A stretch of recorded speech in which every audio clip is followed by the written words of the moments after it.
حضرت جناب سیدنا سری سختی رحمتullah علیہ فرماتے میرا دل سخت ہو گیا تھا، میں بڑا پریشان رہتا تھا۔ حضرت معروف کرخی رحمتullah علیہ کی بارگاہ میں کئی دفعہ عرض کی، میں نے کہا بابا میں اس کا کیا کروں، یہ سخت ہو گیا، مہینوں ہو گئے یہ اللہ کے خوف میں نہیں رویا، سالوں بیت گئے حضور کی نعت سن کے نہیں رویا، اب تو کتنا وقت گزر گیا ہے، اسے مدینے جانے کے لیے بھی رونا نہیں آتا، حضور یہ سخت ہو گیا ہے، کوئی رحمت کی نظر ہو،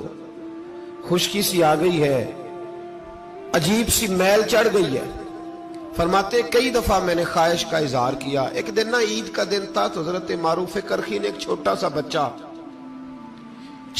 بچہ انگلی کے ساتھ لگایا ہوا تھا، تو حضرت آ رہے تھے تو میں نے کہا حضور آپ کدھر سے آ رہے ہیں، یہ بچہ کون ہے؟ فرمانے لگے یتیم ہے۔ سارے بچے عید والے دن اخروٹ کے ساتھ کھیل رہے تھے، بیچارے کے پاس اخروٹ کوئی نہیں،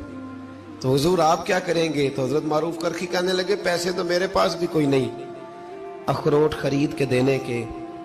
میں یہاں سے کھجوروں کی گٹھلیاں چنوں گا، وہ گٹھلیاں بازار میں بک جاتی ہیں، میں یہ گلیوں سے گٹھلیاں چنوں گا اور چن کے میں نے کہیں بیچوں گا، اور جب میں انہیں بیچوں گا تو پھر یتیم کے لیے 2-4 اخروٹ خریدنے کے قابل ہوں گا، پھر میں اسے اخروٹ خرید کے دوں گا۔ پتہ نہیں کہاں کی بات سنا رہا ہوں میں آپ کو، اور پتہ نہیں کہاں کا ذکر کر رہے ہیں بابا جی۔ بچہ یتیم ہے، بچے اخروٹ سے کھیل رہے تھے، اس کے پاس اخروٹ کوئی نہیں۔ بابا آج کا پیر تو معرفت کی بات کرتا ہے، تو یتیم کے لیے گٹھلیاں چننے چلا ہے۔ آج کا پیر تو کہتا ہے میں اے سی والے کمرے میں بیٹھ کے تمہیں بڑا عرش کے اعلیٰ کی بات بتاؤں گا، یتیم کے لیے گٹھلیاں چننا، مدرسے کے طلباء کی نوکری کرنا، یتیموں کا، غریبوں کا، ان مجبوروں کا خیال کرنا، یہ تو رواج ہی نہیں ہے آج کا۔ بابا تو کیا کہانی سنا رہا ہے؟ تو حضرت معروف کرخی کہنے لگے گٹھلیاں چنوں گا، پھر انہیں بیچوں گا، پھر جب کچھ پیسے ملیں گے نا تو میں اسے اخروٹ خرید کے دوں گا، اور فرمانے لگے جب یہ اخروٹ سے کھیل کر ہنسے گا نا تو اللہ میرے دل کو سکون عطا فرمائے گا۔ میں گٹھلیاں چننے جا رہا ہوں، میں مزدوری کرنے، تیری تلاش میں پھرا میں جنگل پہاڑ اور دشت میں۔ تو حضرت سری سختی فرماتے ہیں میرے گھر میں پیسے تھے، میں نے کہا حضور اگر یہ نوکری مجھے مل جائے تو میں غلام جو ہوا، اگر مجھے دے دے یہ نوکری تو میں نہ کر لوں؟ فرمانے لگے تو کر لے۔ فرماتے میں اس یتیم کو پہلے گھر لے گیا، وہاں سے میں نے پیسے لیے، پھر بازار لے گیا، کپڑے خریدے، اس کے لیے ٹوپی خریدی، پھر میں نے اسے 2 کھجوریں کھلائیں، پھر اخروٹ خرید کے دیے۔ حضرت سیدنا معروف کرخی کہتے ہیں اس کو میں نے چیزیں دے کے نا، وہ بچہ تھا، بچے ہی ہوتے ہیں، میں نے جب اسے اخروٹ دیے تو وہ دوڑنے لگا، میں بھی ہلکا ہلکا پیچھے چلنے لگا۔ فرماتے ہیں وہ جا کے بچوں کے گروہ میں مل گیا، وہاں درجنوں 20 بچے کھیل رہے تھے، وہ مل گیا، وہ کھیلتا رہا۔ آپ فرماتے ہیں لوگوں اس دن میرے رب نے میرے دل کو اپنے قرب کی لذت بھی عطا کی، اور میرا دل تھا میرے سینے پر ساری رات، تھا میرے سینے میں میرا دل، پر ساری رات میرے نبی کے قدموں کا طواف کرتا رہا ہے۔ اب نہ لگ گیا ہے، پاک ہوئے تے پاک بھی ملدا ہے، اے بنا پاکوں پاک نہیں ملدا۔ سادے وجود نو تون دے نالوں اکو تولا ٹکڑا دل دا، دل لگا کے، دل لگ جائے تو پھر وہ لگ جاتا ہے۔ آپ یقین کریں لگتا ہے تو مزہ دیتا ہے، اور جب تک لگتا نہیں پھر کوئی بھی کیف سرور حاصل۔ امام زین العابدین رضی اللہ تعالیٰ عنہ مولا علی شیر خدا کے پوتے، امام حسین کے صاحبزادے، سیدہ پاک کی پیاری نسل، امام زین العابدین گھر میں نماز پڑھ رہے تھے، غور کرنا بات پہ، گھر پہ نماز پڑھ رہے تھے، گھر میں آگ لگ گئی۔ جب آگ لگی ہے تو پھر شور بھی ہوتا ہے، کچھ لوگوں نے شور مچایا، آگ آگ آگ، دور دراز سے لوگ دوڑے، آپ کا ایک چھوٹا بچہ بھی پاس سویا ہوا ہے، آگ لگ گئی، شور ہو رہا، دور دراز سے لوگ پانی لے کے دوڑ رہے ہیں، آگ بجھائی جا رہی،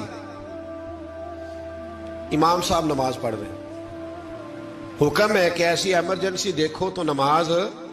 توڑ دو، پر اس کے لیے جو دیکھے ہی نہ، جسے سوجے ہی نہ ہو کیا رہا۔ امام زین العابدین پڑھتے رہے، نماز مکمل ہوئی تو آپ کی زوجہ کہنے لگی اللہ آپ پہ رحم کرے، گھر میں آگ لگ گئی تھی، سارا محلہ، سارا گاؤں، سارا شہر ٹوٹ پڑا، بچہ سویا ہوا تھا، آپ نے توجہ ہی نہیں کی۔ تو آپ فرمانے لگے ہلکی سی بن بناہٹ ہوئی تھی میرے کانوں میں،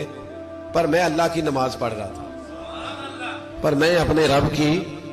میں اس کی نماز پڑھ رہا تھا، تیرے عشق کی انتہا چاہتا، تیرے عشق کی انتہا چاہتا، تیرے عشق کی انتہا چاہتا، میری سادگی دیکھ کیا چاہتا ہوں، ذرا سا تو دل ہے مگر شوق اتنا، وہی لن ترانی سنا چاہتا ہوں، مجھے کیا خبر ادھر کیا ہو رہا، ادھر میں تو اس کے ساتھ میرا تعلق تھا، میں تو اللہ کی بارگاہ میں حاضر تھا، مجھے کیا پتا۔ بی بی کہنے لگی آگ لگ گئی تھی، تو فرمانے لگے بھلی مانت چپ کر، تم دنیا کی آگ بجھا رہے تھے، میں جہنم کی آگ بجھا رہا تھا، تم لوگ اپنے شور میں تھے تو میں اپنے ذائقے میں۔ الذین ہم فی صلاتہم خاشعون، فرمایا یہ لوگ اپنی نمازوں میں عاجزی کر، دل لگا کے کرتے ہیں جو کرتے ہیں۔ اور بڑی خوبصورت مثال ہے، حضرت رومی نے لکھی ہے، بڑی مشہور بھی ہے۔ ایک نمازی نماز پڑھ رہا تھا، میری طرح کا نمازی، مجنو اس کے آگے سے گزر گیا، لیلا کے گھر جا رہا، تو نمازی اتحیات پہ تھا، اتنی دیر میں اس نے بھی نماز مکمل کر لی، تو پیچھے سے جا کے مجنو کا گریبان تھاما، کہنے لگا شرم نہیں آتی تجھے، مسئلے کا نہیں پتا، نمازی کے آگے سے نہیں گزرنا چاہیے؟ تو کہنے لگا یار معاف کر دو، مجنو کہنے لگا معاف کر دو، غلطی ہو گئی، حالانکہ شہزادہ